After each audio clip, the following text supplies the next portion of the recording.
డబ్బున్నప్పుడు చుట్టూ బంధువులు, స్నేహితులు ప్రేమాభిమానాలతో ఉక్కిరిబిక్కిరి చేసేస్తారు. కానీ ఆ డబ్బు పోయిన క్షణం మనిషి విలువ కూడా పోతుంది.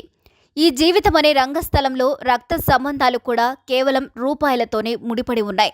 తనకు ఓపిక ఉన్నంతకాలం తన కష్టార్జితాన్ని కుటుంబానికి దారపోసిన ఓ వ్యక్తి వీల్చైర్ మీద కూర్చొని ఇంటి బయట దిక్కుతోచక ఏడుస్తున్న ఈ దృశ్యం చూస్తే కంట కన్నీరు రాక మానదు. సింగపూర్లో కష్టపడి సంపాదించి కుటుంబానికి పంపిన ప్రతి రూపాయి ఎంజాయ్ చేసిన వారే ఇప్పుడు అతనికి కష్టం వచ్చేసరికి ఇంట్లో కూడా రానియకుండా గెంటేశారు. తండ్రి, అన్నదమ్ములే ఇలా చేస్తే ఆ వ్యక్తి ఇంకెవర్ని ఆశ్రయించాలి? డబ్బు లేకపోతే బంధాల విలువ కూడా తగ్గిపోతుందనే దానికి ఇది స్పష్టమైన సాక్ష్యం. పశ్చిమ గోదావరి జిల్లా తణుకు మండలంలోని వేల్పురు గ్రామంలో ఈ సంఘటన బయటపడింది.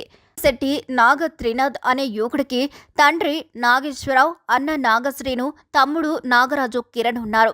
ఇంటర్ వరకు చదివిన త్రినాథ్ 2018లో ఉపాధి కోసం సింగపూర్ వెళ్లి ఒక ప్రైవేట్ కంపెనీలో చేరాడు.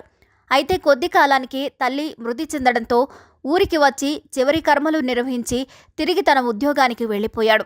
సింగపూర్లో పనిచేస్తూ ప్రతి నెల సుమారు 60,000 రూపాయలను తండ్రి, తమ్ముడు ఖాతాల్లో జమ చేసేవాడు. గత సంవత్సరం జూలైలో తాత్కాలికంగా స్వగ్రామానికి వచ్చిన అతనికి తమ్ముడు పెళ్లి చేసుకోవాలనుకుంటున్నాడని తెలిసింది. కానీ తాను ముందుగా పెళ్లి చేసుకోవాలని చెప్పాడు. ఆ సమయంలో మళ్లీ సింగపూర్లో ఉద్యోగం అవకాశం వచ్చింది.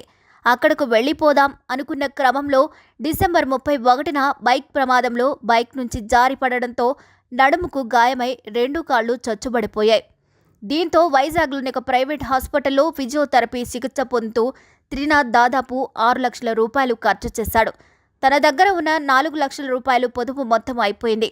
ఇంకా 2 లక్షలు చెల్లిస్తేనే చికిత్స కొనసాగుతుందని డాక్టర్లు చెప్పడంతో సాయం కోసం స్వగ్రామం వేల్పూరులోని ఇంటికి వెళ్లాడు. అయితే తండ్రి, అన్నదమ్ములు అతడిని ఇంట్లో కూడా అనుమతించకుండా అడ్డుకోవడంతో అతను తీవ్ర ఆవేదనకు గురయ్యాడు. సోమవారం ఉదయం నుండి సాయంత్రం వరకు వీల్ చైర్లోనే ఇంటి ముందు రోడ్డుపై కూర్చొని ఉండిపోయాడు. ఆ దృశ్యాన్ని చూసిన స్థానికులు కన్నీరు పెట్టుకున్నారు. వారంతా కుటుంబ సభ్యులను ప్రశ్నించినా ఎటువంటి సమాధానం రాలేదు. సింగపూర్లో పనిచేసి నేను పంపిన డబ్బుతో అందరూ సుఖంగా జీవించారు. ఇప్పుడు నా వైద్యం కోసం కొంత సహాయం అడగగానే ఇంట్లోకి కూడా రానివ్వట్లేదు అని ఎంతో బాధిస్తున్నారు అంటూ త్రినాథ్ విలిపించడం అక్కడి వారిని కలిచివేసింది. మనిషి దగ్గర డబ్బు లేకపోతే రక్త సంబంధం కూడా కష్టాల్లో దూరం పెడుతుందని ఈ ఘటన మరోసారి రుజువు చేసింది. మరి ఈ వీడియోపై మీరేమనుకుంటున్నారో కామెంట్ చేసేయండి. మరిన్ని వీడియోస్ కోసం మా ఛానల్ని లైక్ చేయండి, షేర్ చేయండి, సబ్స్క్రైబ్ చేయండి.